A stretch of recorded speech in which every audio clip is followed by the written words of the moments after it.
Estamos no ar, podcast Desobediência Sonora, edição 132. Hoje entrevista com a banda Escárnio, gravada no dia 26 de outubro de 2017 no bairro da Lapa, zona oeste da cidade de São Paulo. Mais dessa mídia independente no desobedienciasonora.mineral.org ou pelo Facebook e YouTube.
Estamos aí de volta, podcast Desobediência Sonora, e nessa edição eu tenho o prazer de anunciar aqui a banda Escárnio.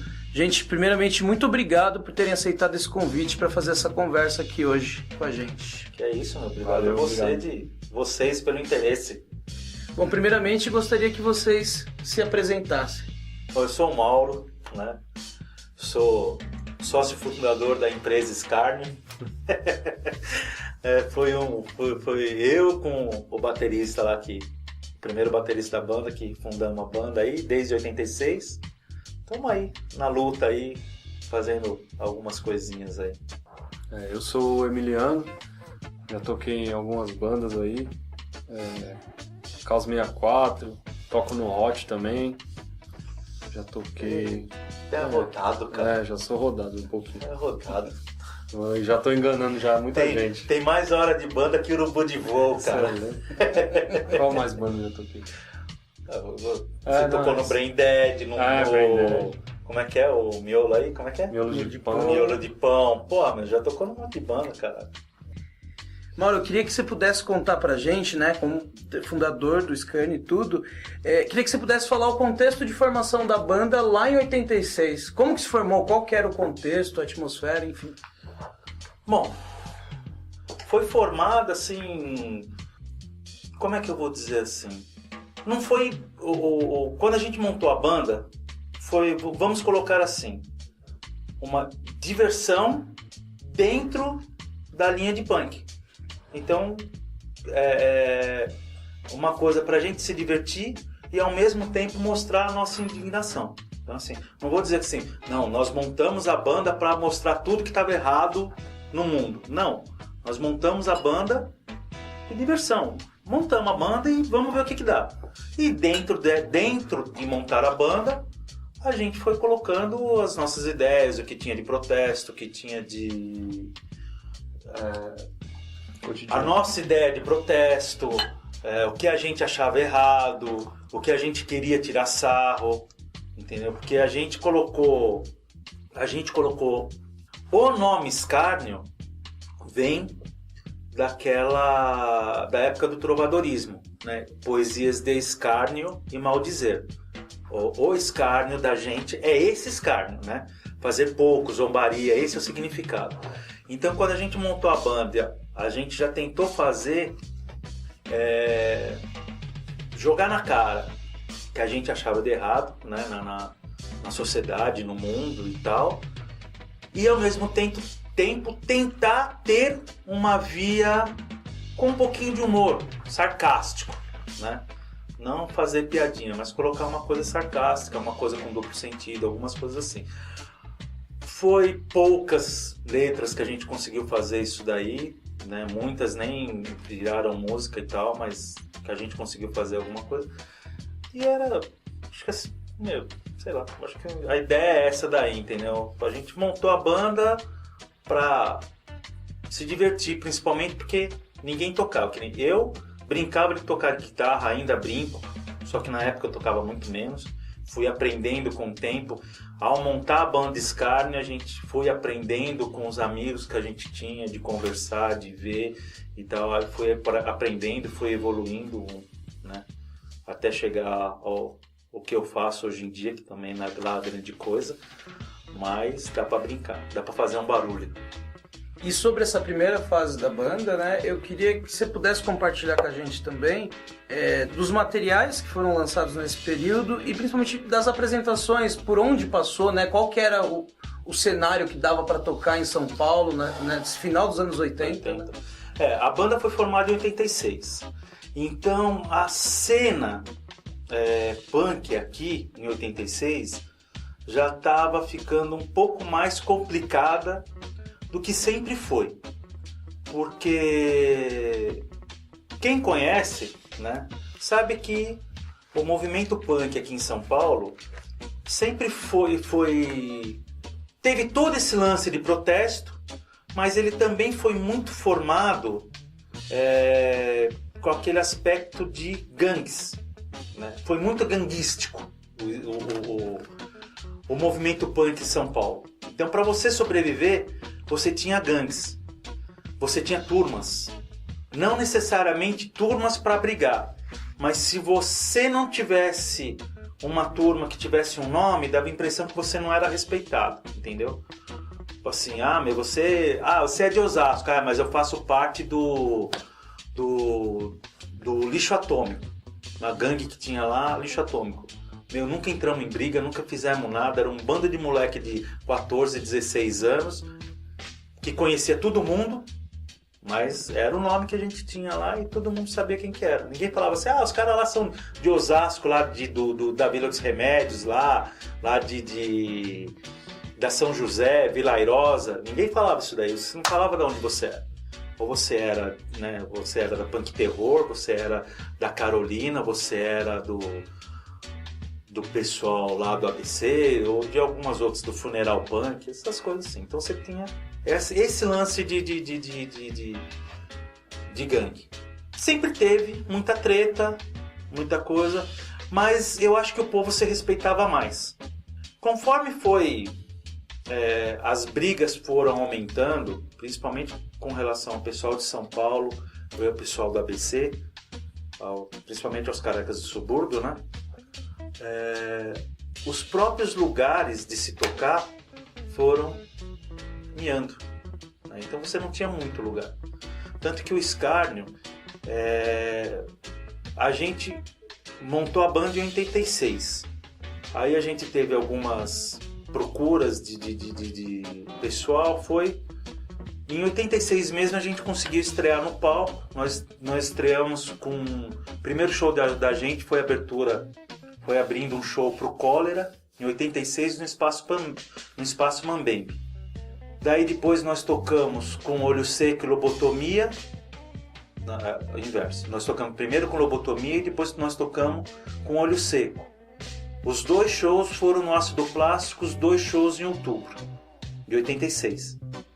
Daí depois nós fomos tocar só em 88. Aí a gente foi tocar e também não foi nem em São Paulo. Nós fomos tocar em 88, nós tocamos num show em Jacareí. Entendeu? Já que não era a formação original, já tinha saído. Que a primeira formação era com 2 guitarras, né? Aí de 87 para 88, vamos dizer assim, do final de 86 até o começo de 87, um guitarrista e o vocalista saíram. Daí entrou a formação que é mais conhecida, que é a formação que gravou a coletânea Contra-Ataque, que é a formação que gravou o LP Pobre Natureza, que era para ter saído em 88, 89, só que a gravadora faliu, que era a Ódio Mortal, que era a gravadora chamava Ódio Mortal, que era o braço punk da Ultraviolence, que é uma gravadora que na época lançou o primeiro disco do Genocídio, a banda lá de thrash, de metal, né? Ele lançou algumas coisas, lançou WCHC e tal, eles lançaram umas coletâneas, lançou acho que uma coletânea também, se não me engano, chamada Ódio Mortal. Lançaram algumas coisas, que era para ter lançado a gente. Só que graças aos planos da época, né, que hoje em dia o pessoal, você fala de plano econômico, o pessoal de hoje em dia não sabe o que é.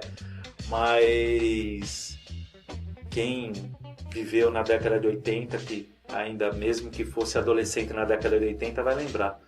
Você tinha vários planos econômicos, cada plano mirabolante, um mira mais mirabolante que o outro, né? Então, dado o plano, o Brasil era uma maravilha. Depois de 6 meses, o Brasil estava lá no fundo de novo, inflação a quase 100% ao mês e tal, essas coisas. Então, dentro de um desses planos, a gravadora faliu, a gravação se perdeu e ficou esquecida. A banda, o Escárnio, essa primeira formação acabou mais ou menos entre 90 e 91. Que assim, cada um foi tomando o seu rumo, né? Na época que montou a banda, eu trabalhava na New Face, eu trabalhava na loja da New Face, né? Que fazia a distribuição de discos atacado e a varejo aqui em São Paulo. Eu ficava na loja, estava cuidando da loja, vendia camiseta, vendia disco, essas coisas. Tinha um contato direto com o Fabião, né? Então, e eu conheci o baterista através da loja, né? Foi bem assim, eu estava lá um dia trabalhando, o Maurício entrou. E aí, tudo bem, porra, legal. Eu toco bateria, porra, eu toco guitarra, vamos montar uma banda? Porra, legal, vamos. Ele foi embora. Depois de uns 2 meses ele apareceu de novo na loja e falou assim, e aí, meu, vamos montar a banda? Vamos, cara, vamos montar. Daí a gente montou assim, cara. Então, chamamos os caras, o pessoal foi até acertando a turma e montar uma banda. Nesse esquema assim. Aí, e a banda acabou em 91 pelo seguinte fato, assim, cada um começou a ter sua vida, né? Eu não trabalhava mais na New Face, eu era bancário. Já comecei a militar no sindicato dos bancários por causa dessa linha punk que a gente tem, né? Essa linha punk, essa influência anarquista que a gente tinha. Eu vi um meio de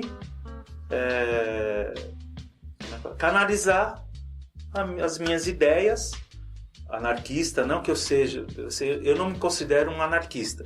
Eu tenho muitas influências anarquistas, mas eu não posso dizer que eu sou um anarquista. não sou tão... Como é que eu vou dizer? Não tô tão no meio para dizer que eu sou anarquista. Militante. Eu tenho as minhas influências. Eu sigo, as minhas ideias são dentro do anarquismo. Mas eu não posso dizer que eu sou um anarquista. Né? Tenho as minhas influências. Aí eu vi dentro do Sindicato dos Bancários a oportunidade de levar essa veia do punk, do negócio, né? E do anarquismo para alguma coisa, vamos dizer assim, mais atuante, né, do que o próprio movimento punk. Aí eu comecei a militar no sindicato, daí começou a rarear os lances de ensaio, até um dia que eu não liguei para mais ninguém. Quando eu não liguei para mais ninguém para ter ensaio, acabou a banda, entendeu? Só eu ficava correndo atrás do pessoal para ter ensaio, aí acabou a banda. Aí isso daí, década de 90. Aí, a década de 90, até metade de 2000, até 2005, 2006, eu falo assim, eu fiquei bem afastado da cena punk. Eu ia em shows, eu ia em alguns shows, em algumas coisas assim, mas principalmente em banda de fora, mas assim, aquela militância nossa, aquela militância de você chegar em eventos mesmo, ou frequentar o lugar e tal, não ia. Porque assim, uma já estava casado, o trabalho, faculdade, você começa a tomar o teu tempo por outras coisas, né? E não tinha banda, não tocava, né? Até que em 2005, 2006, o Marcelo da Extreme Noise Discos, que é também da Absurd Records, e o Fabrício, que tinha a Jailbreaker Records, que era lá de Sorocaba, eles entraram em contato comigo perguntando se tinha alguma coisa do Scarno para ser lançado. Aí eu falei assim, vocês são loucos que vocês querem lançar Scarno, cara? Quem que conhece Scarno, meu? Vocês vão ficar com o disco parado, encalhado, cara. Não. Você não tem nada, não. Nenhum ensaio, nenhum ao vivo e tal. Eu falei assim, porra, meu, não tenho. Mas eu tenho uma fitinha cassete da gravação que era pra ter saído em disco na época, que a única coisa que sobrou foi uma fitinha cassete. Vocês querem ouvir pra ver? Aí, atrás aí foi os corre, que daí eles lançaram o LP, né, graças a eles que foi lançado o LP Pobre Natureza. O nome é o mesmo que era para ser na época, só que na época era para sair um EP de 12 polegadas, né, com 7 sons. Aí, quando eles foram lançar, eles pediram autorização da Ataque Frontal, pegaram as duas músicas que saíram na coletânea Contra-Ataque e lançaram, daí saiu um formato LP, né? 9 músicas. O que a gente então, dessa primeira fase da banda, o que a gente teve de registro é isso daí, a coletânea Contra-Ataque com 2 sons e o LP Pobre Natureza, que foi gravado na época, mas só saiu em 2006. Aí algumas participações em zines, algumas coisas, né, que a gente teve. O primeiro zine que a gente saiu foi naquele zine WC Zine, na edição número 2. Aí teve uns outros zines que a gente saiu. Alguns zines que o pessoal fez, tem uns 2 zines que o pessoal já fez em inglês, que era para se mandar lá para fora. Então assim, aqui a gente não teve muita coisa, muita divulgação desses zines, mas era mais para ser mandado para fora mesmo que o pessoal fez. Porque nesses lances assim, já tava o pessoal tava meio desanimado com a cena daqui, por causa de treta, de você não ter lugar e tal. Todo som que você ia, quase todo som saía treta e tal. Daí o pessoal falou assim, não dá para fazer as coisas para mandar para fora, para trocar com as coisas lá de fora. Que era... Como é que eu acho que a grande diferença da cena da época para hoje em dia é isso daí. As coisas eram mais difíceis, eram mais demoradas de você ter, mas o pessoal corria mais atrás e dava mais valor às coisas. Então o pessoal dava mais valor às bandas. Assim, essa é a impressão que eu tenho. Não que o povo não dá, mas assim, como é que eu vou dizer assim? Tinha um som, aparecia 100, 200 pessoas no som. 100 pessoas quase sempre aparecia, entendeu? Um som com banda. Hoje em dia tem um som, se vai 40 pessoas, o show arregaçou. Essa é a impressão que eu tenho, entendeu? Eu posso estar errado, né? É uma visão que eu tenho disso daí. Às vezes eu posso estar enganado, porque hoje também você tem muito mais som do que você tinha na época, né? Então se divide muito nas coisas. Mas assim, às vezes que eu percebo assim, o pessoal fica muito no virtual. E tem muita gente de banda, né, mano? Tipo assim. Tem muita. Não hoje tem em público, dia. tem amigos de banda. Exatamente. Hoje em dia é muito mais fácil você ter uma banda do que na década de 80, vamos dizer, década de 80, 90, entendeu? Que na década de 80 ou você comprava as coisas e você arrumava um lugar para ensaiar, ou você não ensaiava, entendeu? Hoje em dia não. Hoje em dia tem baterista que não tem bateria, né? O cara chega, entre aspas, né? O cara chega e vai, ensaia só em estúdio. Então, você tem essas coisas, assim. Então você tem essa facilidade, tem uma grande diferença, né? Mas é que nem o Emiliano falou, você pega muito show, dá a impressão que o pessoal que vai em show é pessoal de banda. Você não tem mais o cara que simplesmente só gosta de som. O cara que só gosta de som dá a impressão que o cara não vai em som. O cara fica em casa baixando o som da internet, entendeu? E fica curtindo só em casa, ou fica atrás do teclado, ou conversando com os caras de banda, então, mas fica em casa. O cara não vai lá ver o cara, entendeu? Eu acho que assim, a grande diferença que eu sinto de uma época para outra é isso daí, entendeu? Porque assim, quando eu comecei a curtir, eu também, vamos dizer assim, era fã, né? Eu ia lá para ver os caras tocar, para escutar as ideias, né, para você encontrar os amigos, trocar ideia, entendeu? Você não tinha, né? Nem telefone era fácil você falar por telefone na época, né? Eram poucas pessoas que tinham telefone. Você tinha que estar na rua, então, né? Você tinha que ir, ou você ia na Punk Rock, né? Encontrava o pessoal lá, todo sábado você marcava cartão na Punk Rock para encontrar o pessoal, para trocar uma ideia, ou você encontrava o pessoal no show, né? Um som, ou som de fita, ou show né? ou show com banda e tal. Então, eu tinha um som, sempre colava uma galera, sempre ia bastante gente, né? Hoje em dia você tem casa, você tem espaço, e dá a impressão que é tudo muito difícil. Daí eu tive, voltando lá o hiato, que eu já tô, daqui a pouco tô me perdendo todo. Mas assim, então esse tempo que eu fiquei sem, vamos dizer assim, militar no movimento punk, só olhando de fora, só pegando som, né, comprar um CD aqui, ir em show ali e tal, eu me afastei dessa cena, assim, das pessoas. Eu acho que quando eu voltei pro som com a banda, eu acho que foi a grande diferença. O que eu senti mais foi ter essa falta, ficar esse tempo todo sem esse convívio com o povo. Que talvez se eu tivesse ficado assim, frequentando o meio, o próprio Scarno não teria ficado tanto tempo sem, entendeu? Porque eu nunca fiquei sem tocar.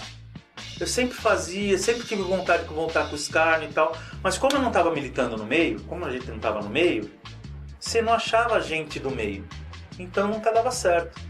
Foi dar certo quando eu achei gente do meio de novo, entendeu? Não adianta, cara, sabe? Você tem uma ideia, você tem um estilo de som, se você não tiver dentro com pessoas que entendam aquela ideia, entendam aquela ideia e curtam aquele som, o cara pode até gostar do som, mas o cara talvez não curta tanto, entendeu? Daí o cara, daqui a pouco o cara vai estar querendo fazer aquela outra coisa. Sabe, tipo assim, que nem eu cheguei a tocar com moleque, com o pessoal, que os caras se diziam punk, entendeu? Só que daí você chegava com GBH, os caras gostavam de GBH. Mas daí eles queriam tocar que nem Raimundos. Nossa. Não desmerecendo, sabe? Não é desmerecendo, você entendeu o que eu quero dizer? Mas você entende a diferença, né? Assim, né, uma banda mesmo do meio para uma banda que, vamos dizer assim, Raimundos talvez tenha até começado no meio, mas não é do meio. Você entendeu? Não é aquela coisa, né? Daí quando a gente voltou em 2006, da formação original voltou eu e o baixista, o Vander. Aí a gente, um baterista, que não era tão do meio, mas o cara curtia os sons, e o vocalista, que foi o que ficou até o final de 2016, que agora em 2017 ele saiu da banda. A gente gravou o álbum novo e ele saiu da banda, mas tudo bem. Aí... Aí que ficou 10 anos praticamente na banda, né? Eu e o vocalista da volta era o que ficamos mais tempo.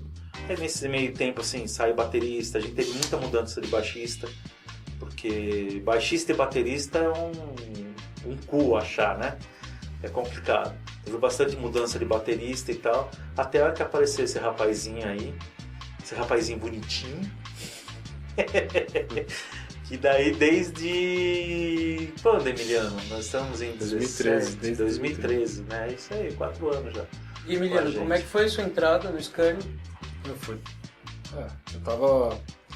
Eu tava também um pouco afastado, mano, de punk, de grind, assim. É o que é a minha veia mesmo, tá ligado? É o bagulho que eu sempre gostei.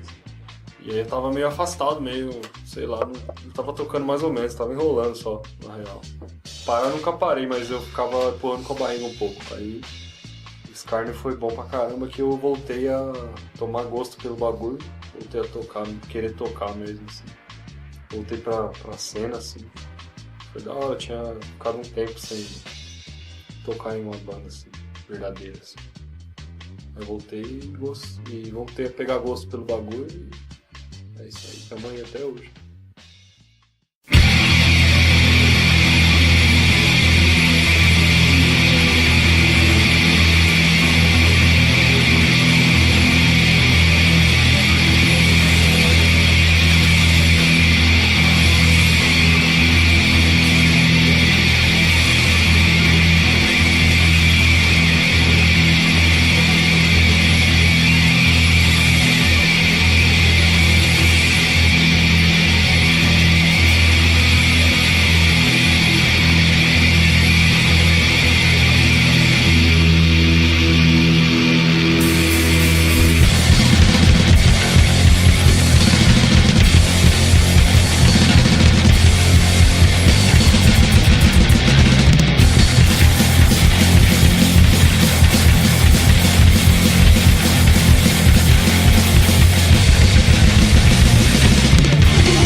vocês pudessem falar um pouco também sobre as influências musicais de vocês, né? Vocês carregam uma bagagem bem grande, já de tempão, de outras bandas também, né? Hoje, quais são suas influências? Putz.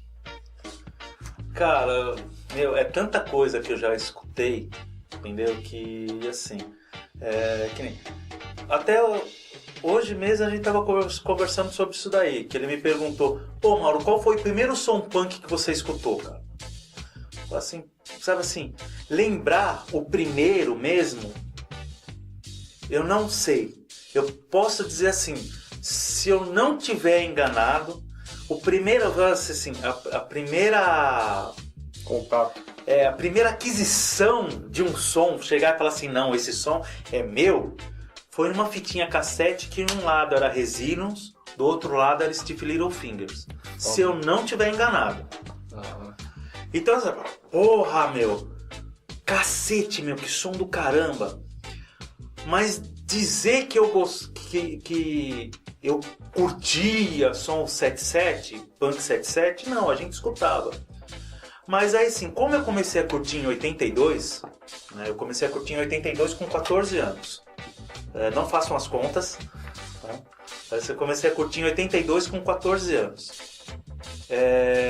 Então eu consegui pegar do pessoal mais velho esses lances desses punk 77, né, dos punks mais antigos. Mas como eu comecei a curtir em 82, eu já comecei a pegar, eu já peguei muita coisa daquela explosão punk de 82 da Europa e dos Estados Unidos. Então eu já comecei a pegar, vamos dizer assim, Exploited GBH, Infrared,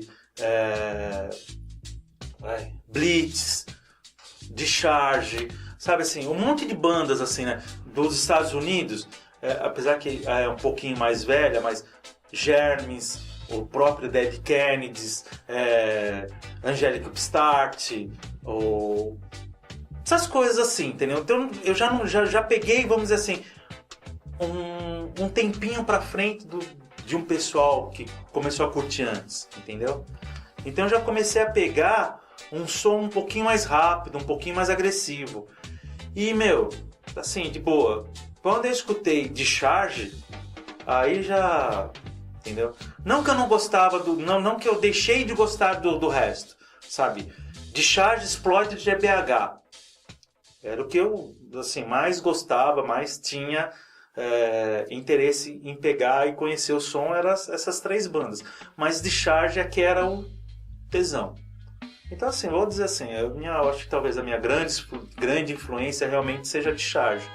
Daí depois do Discharge vem aquelas coisas assim, né? Daí você vai, conforme vai evoluindo o som dentro do próprio punk mesmo, daí você pega som sueco, Anticimex principalmente, aí você pega, né, aquelas outras bandas suecas, você pega a evolução do punk, do hardcore pro metal punk, daí que você começa a pegar Sacrilege, English Dogs e Broken Bones. Assim, eu falo assim, pra mim, principalmente porque ele veio do Discharge, então tem aquela, como é que fala assim, tem aquele carinho a mais. Pra mim, assim, a minha grande influência, se um dia eu acordasse e falasse assim, eu quero tocar que nem alguém, seria que nem o Bones, você entendeu? Dessa época. Então assim, eu falo assim, a minha grande influência é Broken Bones. Não nego, até hoje escuto, sempre procuro escutar essas coisas, sabe assim, você roda, quando eu vejo, estou escutando Broken Bones, estou escutando Discharge, sempre acaba caindo nisso daí. Aí depois, né, com as outras coisas que você vai escutando, daí você pega umas bandas mais crust, essa linha mais crust, Amebix, algumas coisas mais novas aí dentro disso daí. Eu não sou muito chegado em pegar um disco de grind e ficar escutando, mas eu gosto de ver ao vivo, Eu gosto de sentir a energia, sabe? Ver o cara tocar, o jeito que o cara toca a guitarra e tal. Eu acho muito foda, cara. Entendeu? Então você vai aprendendo algumas coisas assim e tal, mas as grandes influências são década de 80, essas começo assim, metal punk, hardcore metal punk, essas coisas assim. E hoje em dia você acaba escutando coisas dentro disso daí, né? Stench of Mankind, tem tanto aqui, eu acabo esquecendo os nomes. Mas tem umas que eu tenho disco, que eu fui atrás para pegar o disco, para ver como é que é, entendeu? Você tem as bandas de beat, aquela época, né, de bandas de beat, você pega um monte de banda brasileira, você pega aquela Beethoven, o Dead from Above, né, que são o pessoal lá de Brasília. Meu, era muito bom, cara. O Discontrol, no comecinho deles, que eu acho que era que eu acho que é a parte mais pegada deles, não que eles tenham parte ruim, mas assim, o que mais me agrada o comecinho deles. Meu, umas coisas muito boas, cara. Aí a gente vai escutando, não dá pra dizer assim. Se for falar de influência, vamos colocar assim, minha grande influência é Broken Bones. É o que dá pra falar. Porque eu já escutei tanta coisa, cara. Assim, nunca fui tirado de metaleiro, mas eu andava com os caras, eu escutava Metallica, escutava Anthrax, né? SOD e tal. É que nem assim, eu brinco quando a gente vai conversando assim, quando chegava os punk na loja da New Face, que começava a encher muito o saco com lance, com papo de treta, isso, aquilo, outro, eu chegava, pegava a fitinha cassete do Iron Maiden, colocava lá The Number of the Beast, não ficava 5 minutos a loja vazia, esvaziava a loja, entendeu? Então, tem essas coisas assim, cara, legal, você acaba escutando de tudo um pouco, né? Motorhead talvez seja fora da linha de punk, uma grande influência, o jeito deles, entendeu? Isso daí, sei lá, eu acho que eu mais embromei do que falei, mas tudo bem. E eu, mano, putz, eu tento sempre procurar o som mais criativo que eu puder ouvir, né? Dead Kennedys foi uma das primeiras coisas que me chamaram a atenção. Putz. Eu não tenho muito limite, eu vou ouvindo... É que é foda, né, meu? Dead Kennedys, os caras tocam jazz, né, meu? Vai tomar banho, cara. Aí chama atenção demais. Mas aí, por causa de Dead Kennedys, eu acho que foi os primórdios, né? Eu comecei a querer sempre ouvir o som mais criativo que eu podia achar, tá ligado? Uhum. Aí, eu passei por tudo, mano. Eu ouvi death metal, tudo que eu achava criativo, eu tentava absorver pro meu som. Então por isso que tem uma parte de coisa maluca no meu som aí, na minha batera. Tem tudo que chamava atenção, não importa de que tipo de som que era, eu tentava absorver. Por isso eu acho que é isso que é o legal. Não dá pra citar uma banda, eu via muita coisa de baterista mesmo. Eu acho assim,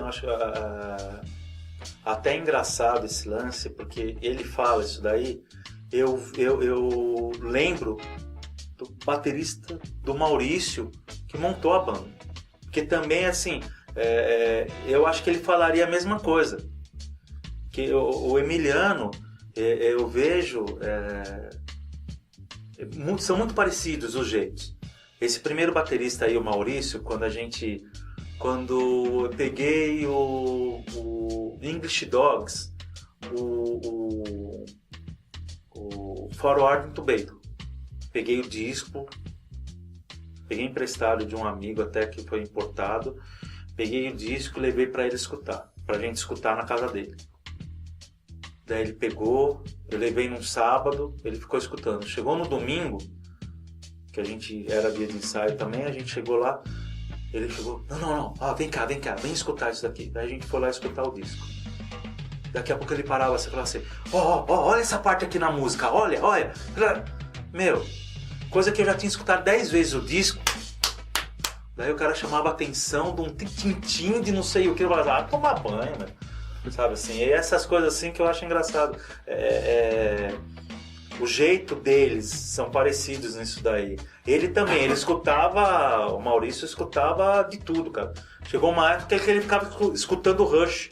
E queria tocar Rush com Scarno, cara. Falei assim, porra, meu, como é que pode, cara? Às vezes eu escuto a banda, não pela banda, escuto pelo baterista. E ele fazia uns negócios assim, cara. O que importa, não importa o que tá tocando. O que importa é que eu respeito o maluco que toca e alguma coisa eu absorver do cara. Mas eu acho que tem que ser assim. Não interessa tanto o estilo da pessoa, entendeu? Do jeito. É assim, a sonoridade que sai, se o cara toca bem, se o cara não toca, o que o cara passa musicalmente, né? Tem umas coisas que a gente tem que escutar nesse estilo, né? Com esse intuito.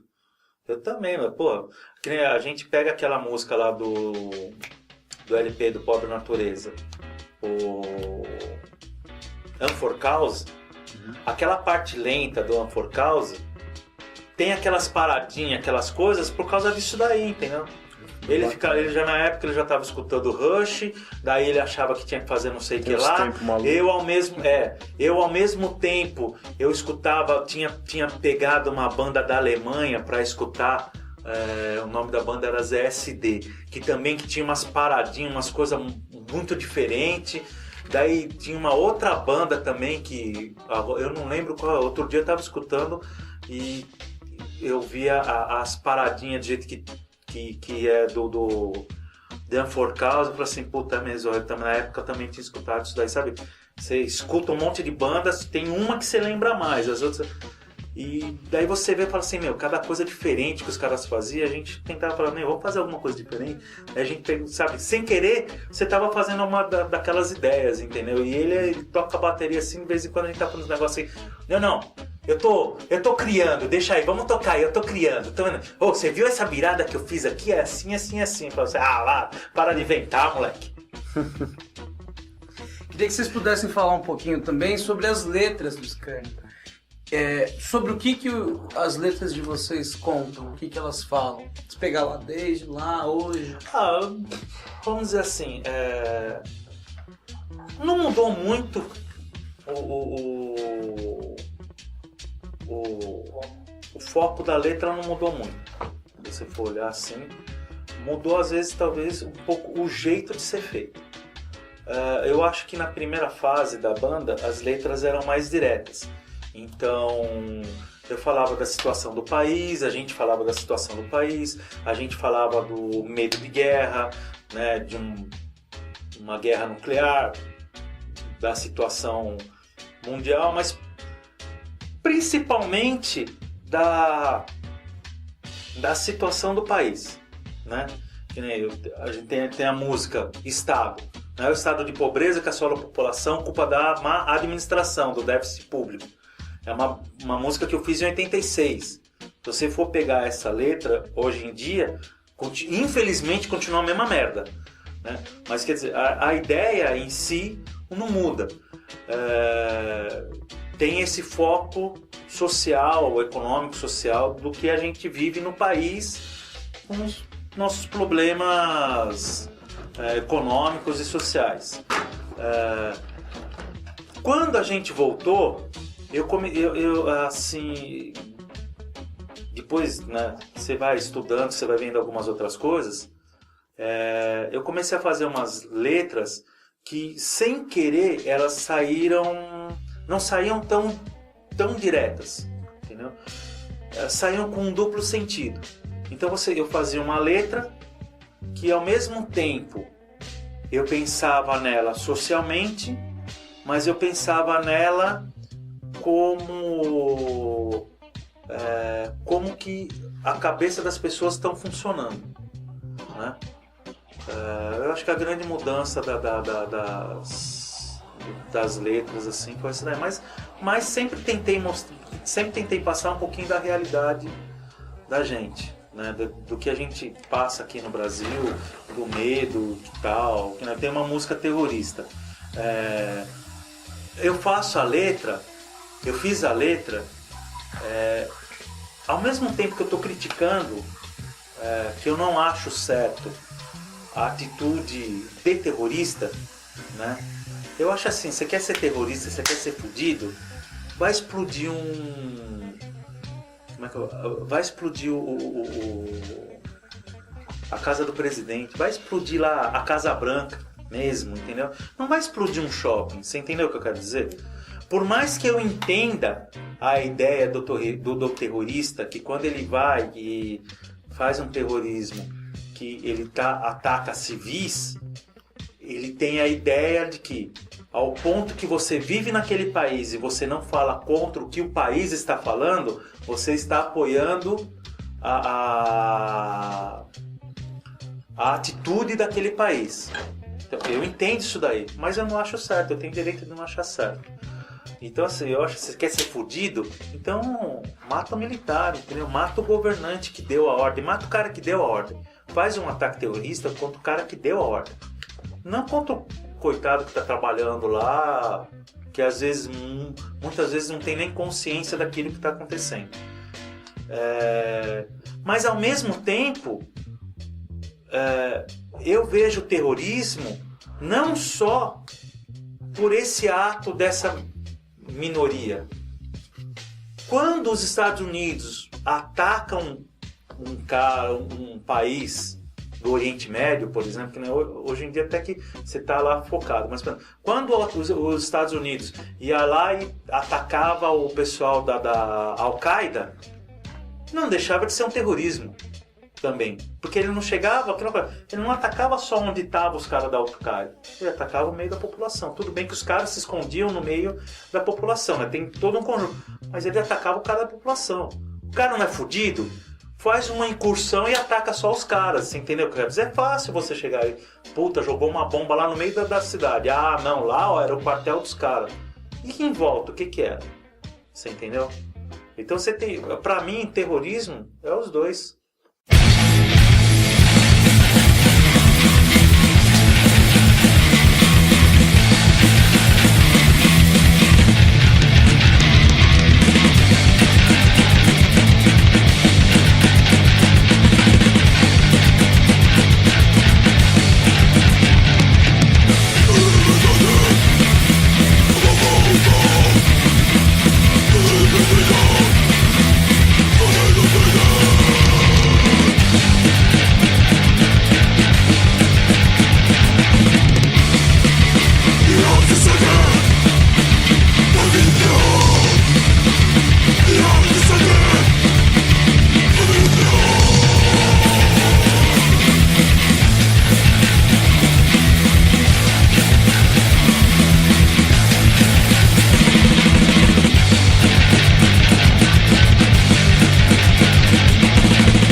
Depois que vocês voltaram, né, em 2006, queria que vocês pudessem falar sobre as apresentações nesse pós-2006.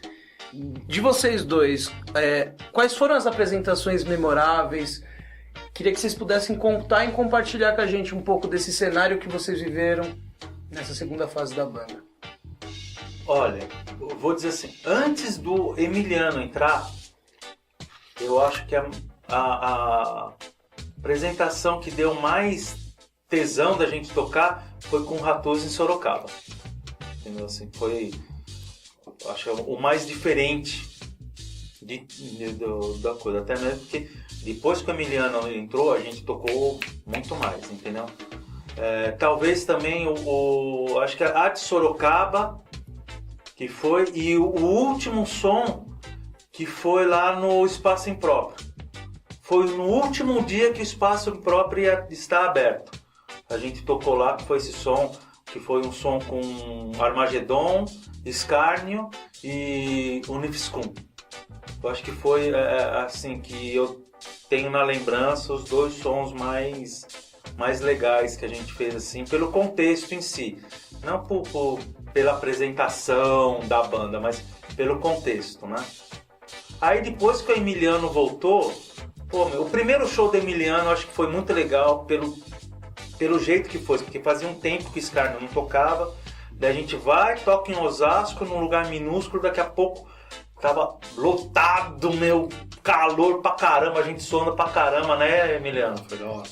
Eu acho que foi muito legal por essa volta. Daí depois, sei lá. Aquele, olhando aqui no flyer, com Simbiose foi fudido pra caralho, Sorocaba. Foi. Campinas, né? Campinas. Além de ter tocado com os caras, né, com a banda de fora, que foi legal, o público foi muito energético, cara. Bem diferente, cara. Aquele com o Colema foi foda, que eu tava com a febre do caralho, não toquei nada com nada, que eu tava zoado. E aquele do Misa Histérica ali foi da hora também. Fear, Chico Picadinho e Scarne. Foi aquele dia, né, que foi foda no Zapata, né? Foi. O do Beton foi animal também, cara. Do Beton foi foda também. Do Beton a gente tava meio assim, quando tocou, eu acho que foi o som que a gente tocou mais redondinho. Foi aquele dia no Imbu também foi da hora. Qual? Com Histeria Coletiva. Foi muito foi bom. Foi o primeiro metal. Histeria Coletiva. Metal Punk, muito louco esse dia, foi da hora. Foi legal. Tem um monte, cara, sei lá. Se a gente for olhar, cada show tem uma coisa legal, entendeu? Tem uma coisa diferente. Mas eu acho assim, pra mim, os melhores shows foram esse do Beton, Simbiose, com o pessoal da Finlândia, né, com o Colema, porque com o pessoal do Colema é o pessoal do Força Macabra, né? Que eles têm um nome por causa da música Força Sinistra, né?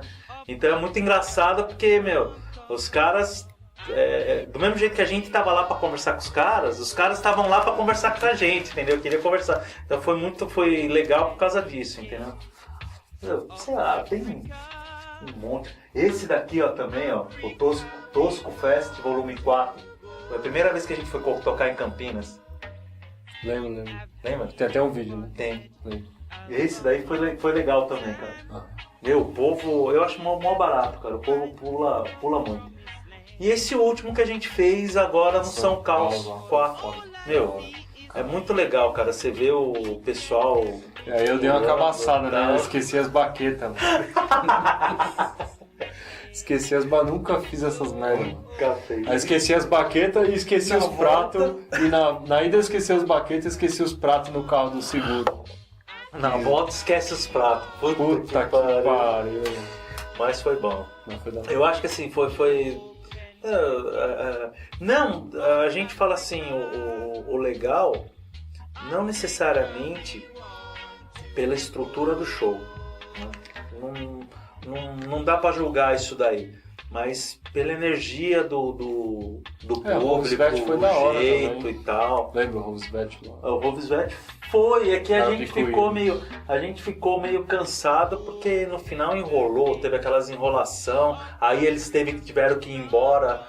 A gente tava tocando e eles estavam indo embora, lembra? Não, cara. Rovesvet Eles tocaram antes da gente? Eles tocaram antes da gente. Que merda. Porque eles tinham um horário pra ir embora. Lembra que começou o show, demorou pra começar o show, os caras da casa lá tava faltando aparelhagem, daí até os caras conseguiram, né, no final os caras tocaram e foram embora.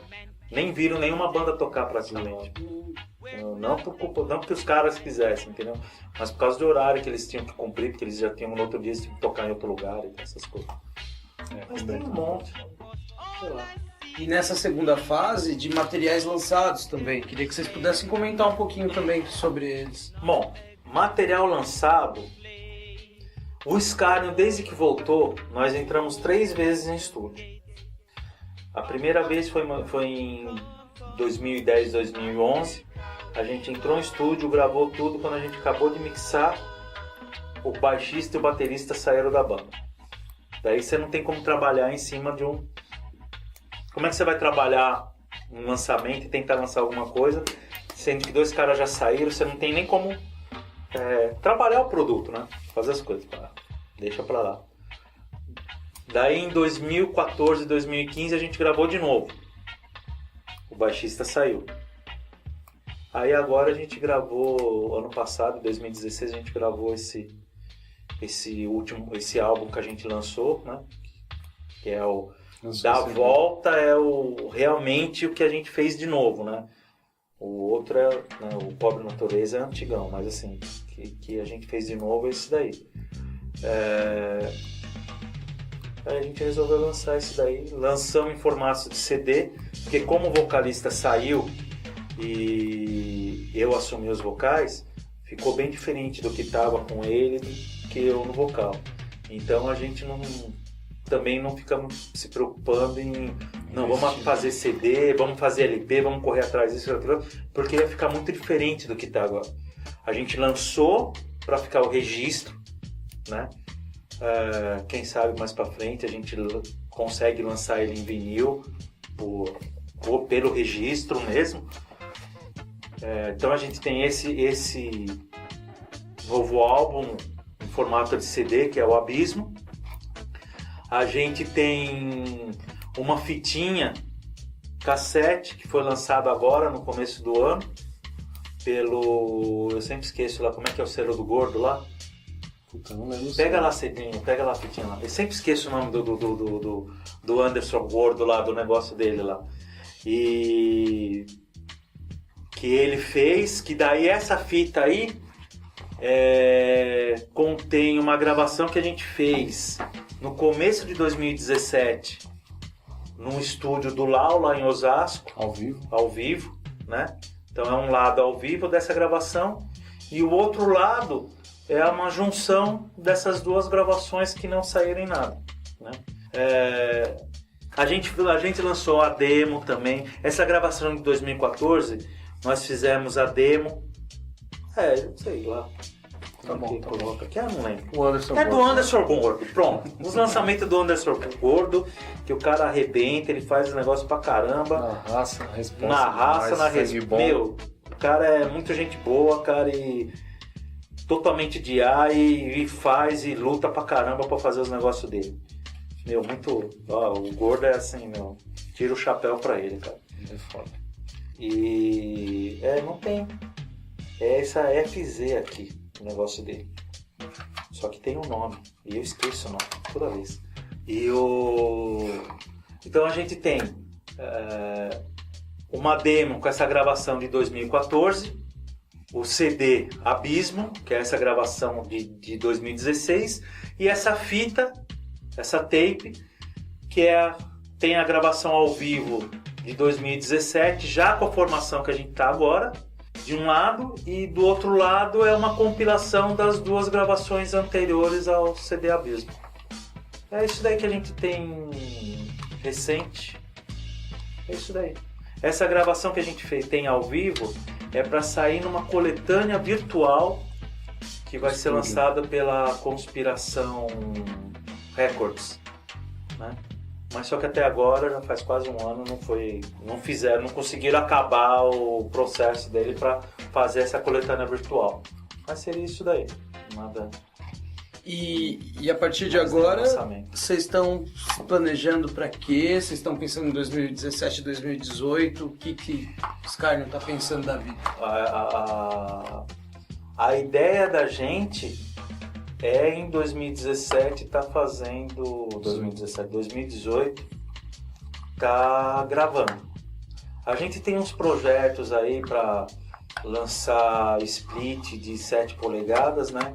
Com o pessoal, já que o pessoal convidou e a gente tá na luta, ver se quer. O problema é grana para bancar estúdio, né? Mas A ideia é, vamos dizer, em março tá entrando em estúdio de novo para gravar umas músicas aí. Essa é a banda dos desempregados, né? Hoje em dia é a banda dos desempregados, cara. Os 3 desempregados. Os 3 desempregados. É foda. O único que tá mais ou menos bem é esse daí, que ele é novinho ainda, né? Tá que pariu. Vai chegar com 50 anos e procurar emprego pra você ver como é bom, cara. Não tô procurando emprego. Mas é isso daí, entendeu? Os projetos, assim... O projeto da gente é tentar entrar em estúdio novamente para tentar lançar vinil dessa vez, né? Se a gente vai conseguir, se a gente vai lançar em split, se a gente vai conseguir entrar numa coletânea, ou se a gente vai conseguir lançar um trabalho só da gente. Eu não sei se vai ser em 7 polegadas, se vai ser em 12, eu não sei. A expectativa é o que vier a gente abraçar. O grande problema é conseguir entrar em estúdio, né? Que é o mais pesado. Mas a ideia é essa, quem sabe em 2019 para conseguir ir para a Europa, tocar lá na Europa, porque relativamente a gente é conhecido lá, né? Então a gente até que consegue coisar, tipo assim, é um sonho. Eu acho que de todo mundo que toca, você conseguir conhecer algum lugar diferente, né? Fora onde você, né? Nem que seja você vai tocar numa cidade do interior de São Paulo, mas você ir conhecer mostrando o seu trabalho. Eu acho que é legal isso daí, né? Não, puta, ainda mais no nosso meio underground, nunca pensando em dinheiro, mas sempre tentando mostrar o que você faz, né, cara? Mostrar a tua ideia. Porque o ideal do punk é isso daí, cara. Você mostra a sua rebeldia através de visual, através do som, né, meu? Através do barulho do som, das letras do som, um monte de coisa, né? Das suas atitudes dentro lá. Eu acho que é isso daí, cara. Mesmo que eu não use moicano, cabelo espetado e tal, mas a ideia é essa, né, cara? Como é que fala assim? Eu consigo expressar a minha revolta assim, arranhando a guitarra, fazendo umas letras meia doida aí e berrando no microfone hoje em dia, né? O Emiliano, eu acho que a revolta dele, ele consegue mostrar a revolta inventando os negócios na bateria, tocando, sentando a mão, que a gente tem que correr atrás dele. Mas acho que essa daí é a ideia, né? Porque o punk não é só visual, né, cara? Eu acho que o punk você pode andar engravatado, mas a hora que você abre a boca, você tem a ideia, você pode desmontar tudo, né? Você desmonta uma sociedade, você desmonta um sistema inteiro do jeito que tá, cara. A força da palavra, da expressão é muito, muito poderosa. Sei lá. Gente, eu gostaria muito de agradecer a vocês pela possibilidade de fazer essa conversa aqui hoje. Para mim está sendo uma grande satisfação poder vivenciar o ensaio de vocês e poder conversar aqui com vocês. Antes da gente terminar, eu gostaria que vocês pudessem passar os contatos. Quem quiser entrar em contato com a banda, qual é o caminho, e que vocês deixem também uma mensagem final. É isso, muito obrigado pela oportunidade. Mensagem sua, Emiliano. Sua? Fala aí. A mensagem é sua, pô. Deixa. Nem sei contatos, pô. Bom, contato pelo Facebook, né? Tem a página do Escárnio lá. Facebook /Escárnio, se eu não me engano é Escárnio 86, mas você procura lá Escárnio, você acha, ou procura lá Mauro.Escárnio, também dá pra achar. A gente tem uma página na Bandcamp também, procura lá Escárnio 86, você acha. Eu coloquei 86 porque já tem a Escárnio, que é lá da Espanha, que é de ska, então eu tive que colocar 86 para dar esse diferencial. E pelo Instagram também tem lá o perfil de Escárnio lá, pode procurar um dos 3 aí, entrar em contato.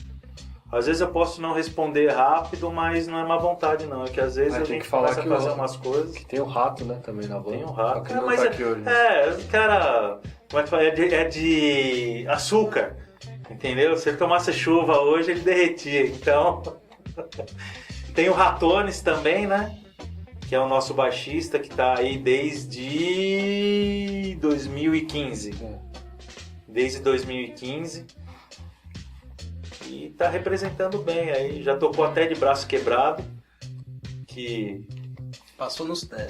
Não, ele achou que era o super-homem, meteu a mão na parede, quebrou o dedo. A gente tinha um show do Simbiose marcado, falou assim, vai se fuder, meu, vai ter que tocar do mesmo jeito.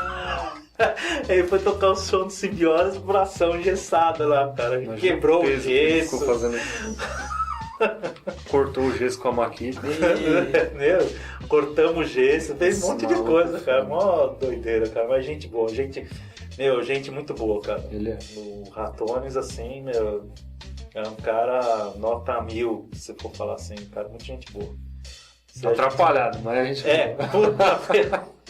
Se a gente tivesse aqui, a gente ia estar dando muito mais risada do que a gente deu, cara. Mas é gente boa, cara, gente boa demais.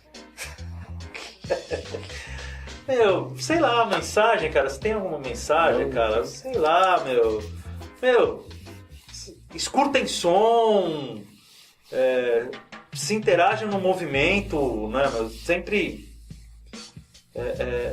tente aproveitar o que tem de bom, né? Porque sempre tem alguma coisa ruim nas coisas, mas a gente sempre aproveitar o que tem de bom nas coisas e, meu, e lutar pelo que você quer, pelo seu ideal, né? Se você acha que tem alguma coisa errada, meu, tente mostrar que aquele negócio está errado.